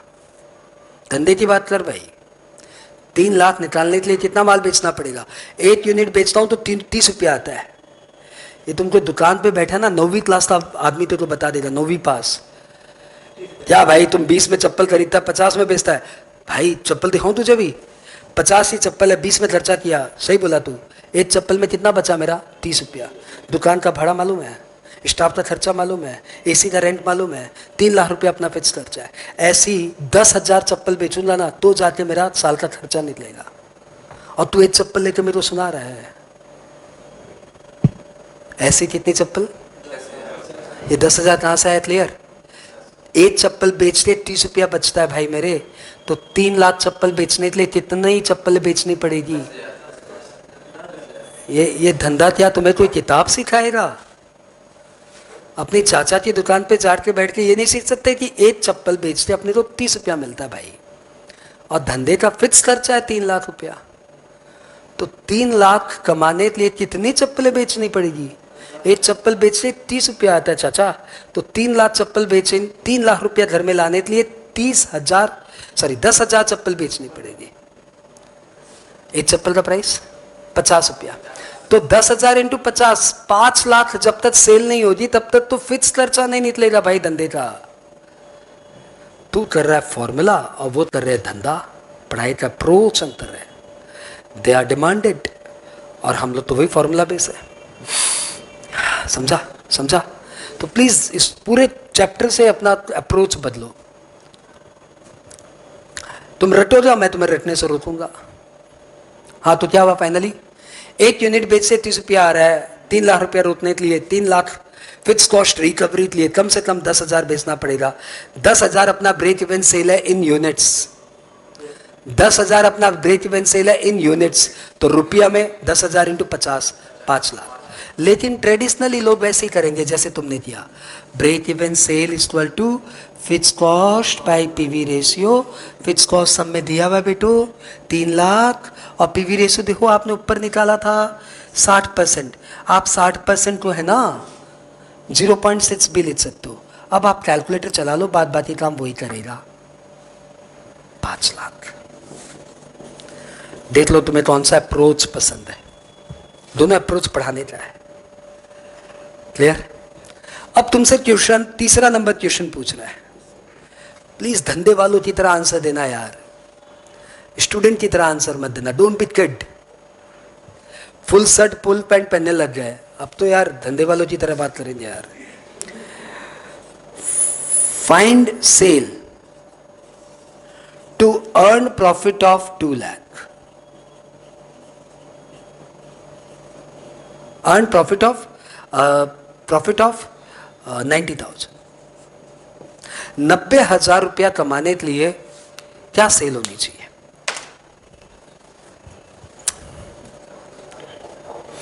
चाचा के दुकान का खर्चा है 3 लाख रुपया साल का, चाचा के घर का खर्चा है 90,000 रुपया।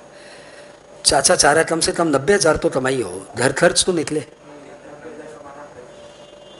तो चाचा को कितना माल बेचना पड़ेगा?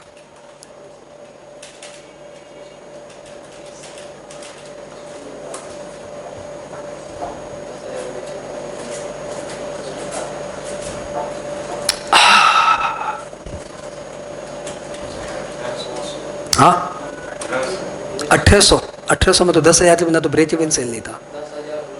10,900 10,900 में तुम्हारा पैसा आएगा, मैं तुम्हें बता दूं 3,27,000। 3,27,000 में 27,000 का प्रॉफिट हुआ।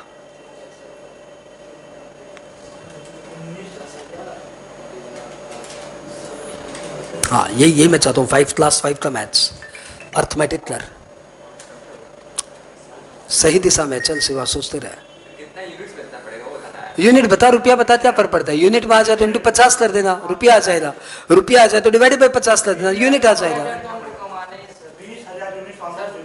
20,000 20,000 बेच दूंगा ना, सुन 20,000 बेच दूंगा ना। धंधे की बात कर, मैं क्लास 9 फेल हूं, मेरे से बात कर। एक यूनिट बेचते 30 रुपया कमाई होता है। मैं नीचे का गुंटी वाला हूं, मेरे से बात कर, तू नहीं सक पाएगा। एक यूनिट बेचते 30 रुपया कमाई होता है, नजर आया? 50 सेल और VC 30। एक यूनिट बेचते 30 रुपया कमाई होता है, 20,000 बेच दूंगा 6 लाख कमाई हो जाएगा। तो 6 लाख में 3 लाख रुपए तो मेरा वेरिएबल कॉस्ट है, फिक्स कॉस्ट 3 लाख है भाई मेरे। तो घर में 3 लाख बच जाएगा, धन्ना सेट हो जाएगा। हम इतना सेट नहीं बनना भाई, कर मेहनत कर। सही अप्रोच था, इसलिए सही आंसर आया। क्या कैलकुलेटर दबाते रह गए यार।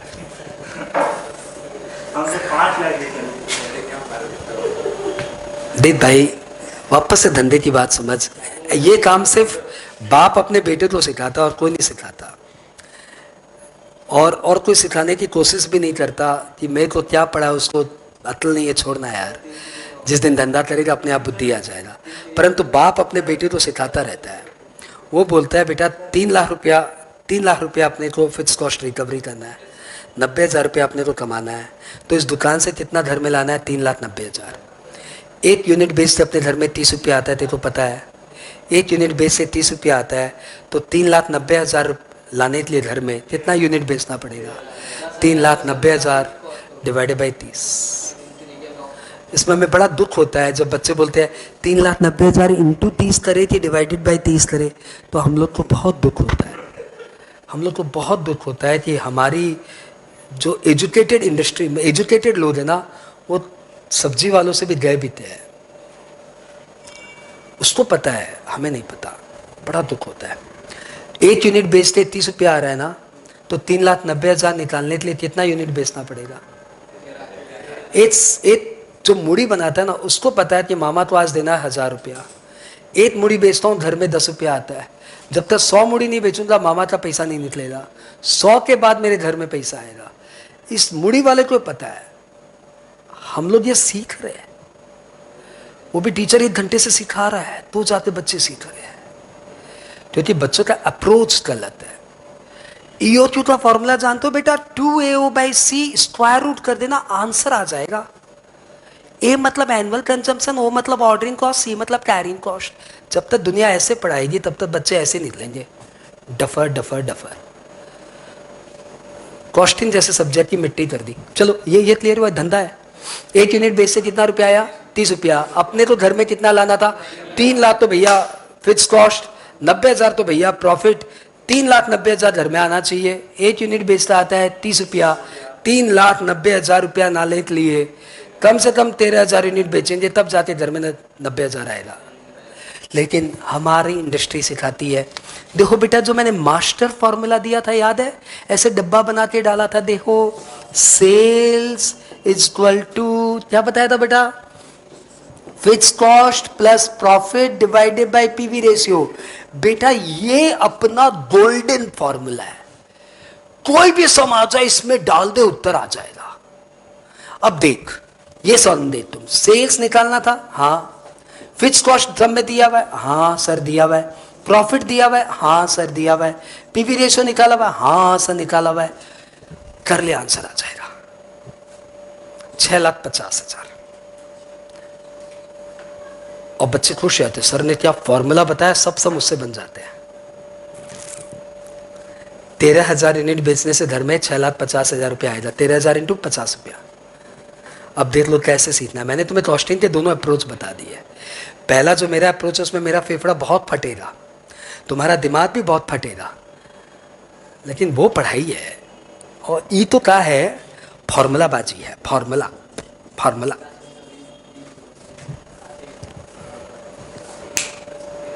तेरह 13,000 इंटू 50, अरे 13,000 यूनिट मतलब 50 से 6 लाख। अरे ब्रेक इवन सेल इन यूनिट्स हो या रुपीज हो, एक ही तो बात है। मैंने बोला 13,000 यूनिट, तुम उसको 50 से मल्टीप्लाई कर दे, ब्रेक इवन सेल आ गया। मजा आया? नहीं, थोड़ा थोड़ा आया। मेरा फेफड़ा पूरा फट चुका है, तो थोड़ा आया।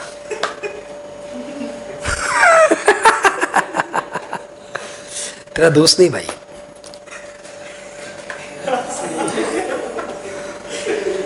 तेरा दोस्त नहीं है। आजा। और तुमसे क्या पूछता है क्वेश्चन नंबर 4? देख, मैं कर रहा हूं ट्रेडिशनली, लेकिन बता रहा हूं non traditionally. Find profit if sale is 9 lakh.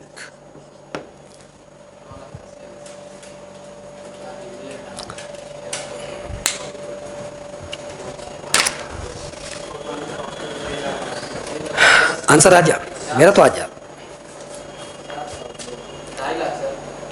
Almost, almost exact नहीं है 2.5 लाख।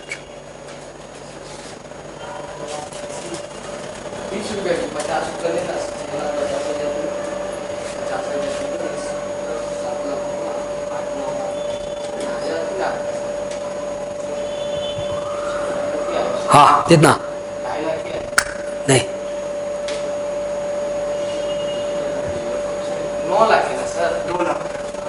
9 लाख है तो 90 रॉन्ग आंसर। 50 रुपए करके 6,50,000 हो रहा है, तो 9 लाख के लिए 650 क्या है? 6,50,000 6,50,000 है तो तब है जब 90,000 की प्रॉफिट है। 650 तब है जब 90,000 की प्रॉफिट है। 650 पिछले सम का आंसर है भाई। 6,50,000 तो क्या पकड़ा है? Vote is 6,50,000। अरे वो तो 6,50,000 पिछले सम का आंसर है। जब 90,000 की प्रॉफिट कमाना है तो 650। मैं तो कुछ और पूछ रहा हूं। मैं पूछ रहा हूं 9 लाख का माल बेचा, प्रॉफिट बताओ।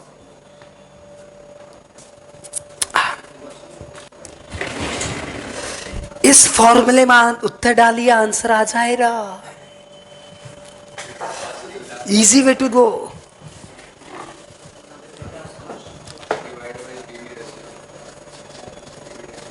शर्म नहीं आ रही है? फॉर्मूले में आता है आंसर डाल रहा है। हाँ हाँ, दुकान पे बैठ के फॉर्मूला बाजी कर रहा है। पहले गुंटी वाला बिजनेस सीख के आप बड़ा बड़ा बिजनेस संभालना। Wrong answer, wrong answer. दुख हो रहा है। 15, 9 लाख की सेल करके 15 लाख की प्रॉफिट।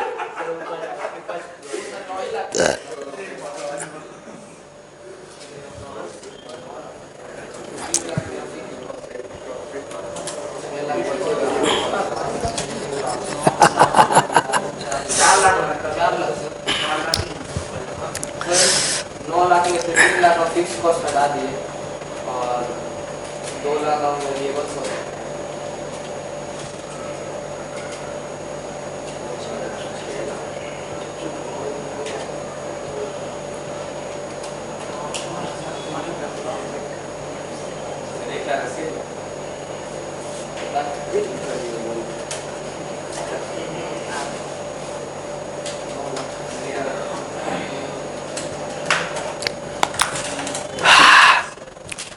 हे बच्चों,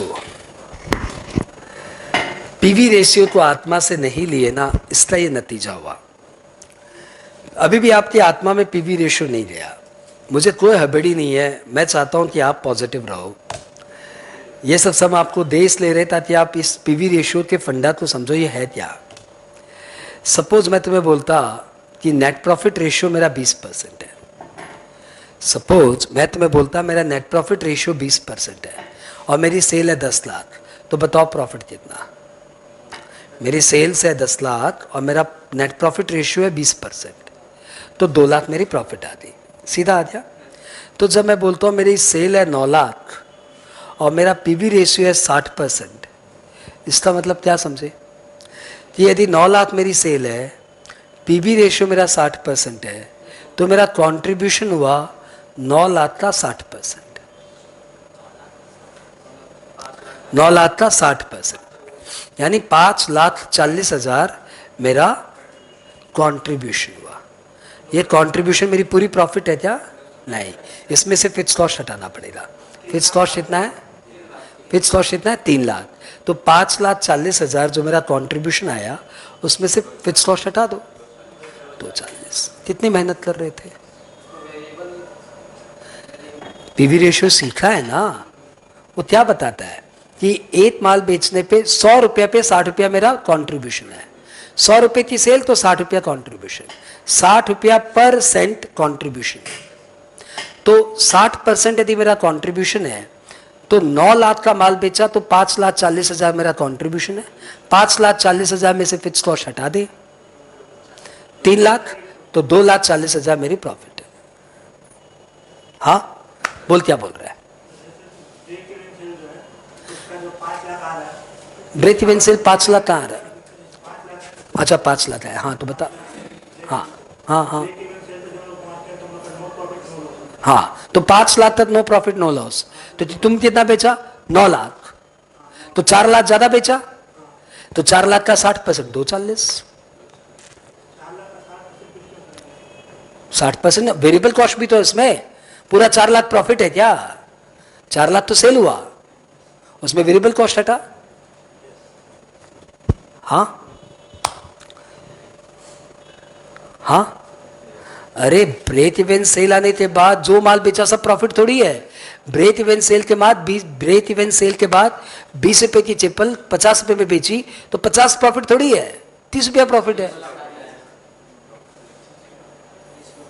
ब्रेक इवन सेल के बाद फिर जो तुम चप्पल बेचेगा तो उसमें 20 रुपए की चप्पल 50 में बेचेगा तो 30 रुपया प्रॉफिट आएगा ना। तुम तो पूरा 50 प्रॉफिट समझ लिया यार। ऐसे तो बात ठीक। तो इसको कैसे फॉर्मूले से करेंगे? इसको भी ऐसे ही करेंगे, इस मास्टर फॉर्मूले में डालेंगे। देखो इस मास्टर फॉर्मूले में सेल्स पता है? Yes sir 9 lakh. Fix cost पता है? हाँ सर 3 लाख। प्रॉफिट पता है? नहीं सर प्रॉफिट निकालने बोल रहा है। डिवाइडेड बाय पीवी रेशियो पता है? Yes sir. अब इसको सॉल्व कर ले बेटा, आंसर आ जाएगा। मास्टर फॉर्मूला बता दिया मैंने तुम्हें, सारी प्रॉब्लम का एक ही सोल्यूशन है, ये फॉर्मूला। लाख मर बीच लाख क्या आया? 540, 3 लाख प्लस प्रॉफिट।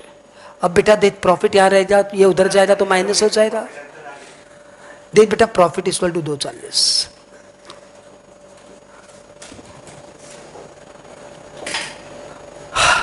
सम कॉपी करिए, ये आपका होमवर्क। सॉल्यूशन अपने आप निकालिएगा, ठीक है? और इसका पिक ले लीजिए आप। सम कॉपी मारिए, सम आपका होमवर्क, और आंसर का आप अपना क्या कर लीजिए। क्वेश्चन नंबर 4 का आंसर है ये क्वेश्चन नंबर 3 का आंसर है, ये क्वेश्चन नंबर 2 का आंसर है, ये क्वेश्चन नंबर 1 का आंसर है।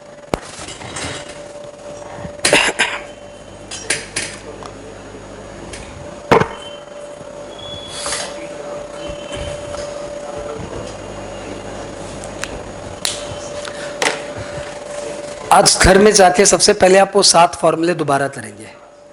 उसके बाद घर में दुकानदारी का कॉन्सेप्ट अप्लाई करेंगे। क्या 50 रुपया अपना एक चप्पल बेचते आता है, 20 रुपये की अपने स्लीपर की कॉस्ट पड़ती है, एक स्लीपर बेचते घर में 30 रुपया आता है, परंतु ये 30 रुपया प्रॉफिट नहीं है, इसमें से भी फिक्स कॉस्ट निकलेगा, तब बचेगी प्रॉफिट।